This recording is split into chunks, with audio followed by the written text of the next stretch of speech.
How's ISIS likely, Michael, to react to the president's address?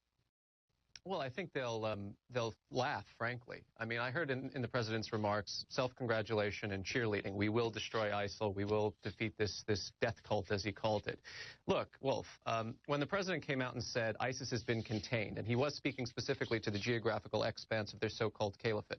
Last week, the chairman of the Joint Chiefs of Staff repudiated those remarks and said, no, actually, they're not contained. We've had some tactical victories on the battlefield, but strategically, ISIS is very much on the front foot. They have established franchises or affiliates in the Sinai Peninsula, Yemen, Libya, Afghanistan, the North Caucasus. The list continues. U.S. Fighter jets, U.S. bombers are coming back to base, not having dropped about 75% of their payloads. That's the latest statistics out of the Pentagon. The Daily Beast, my publication tonight, published a report saying that before he made his containment gaffe, he ordered a U.S. intelligence assessment which found exactly the same thing.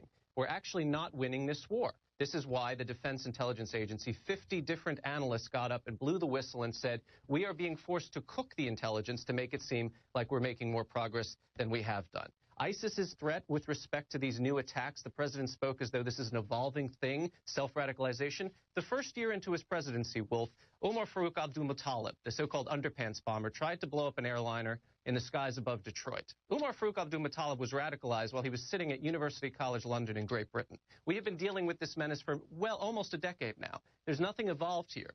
The attackers in Paris, the way they struck, this wasn't just a mere gun assault. You're talking about it's 8 different suicide bombings coordinated with gun attacks, summary execution-style massacre. That's out of Diyala province. That's out of Baghdad more than European cities.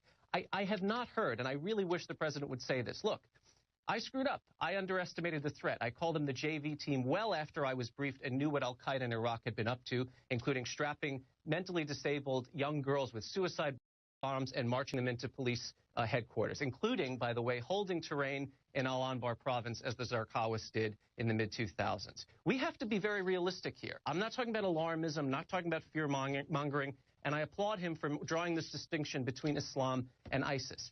But I really think his head is in the clouds if he thinks that this current strategy is going to succeed. In the last 2 months and change, ISIS has now perpetrated 5 major attacks.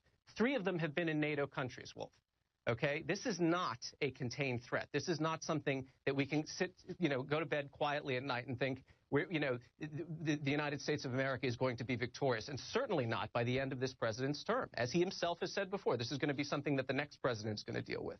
So I'd like a little more realism and a little less rah-rah, we're doing great.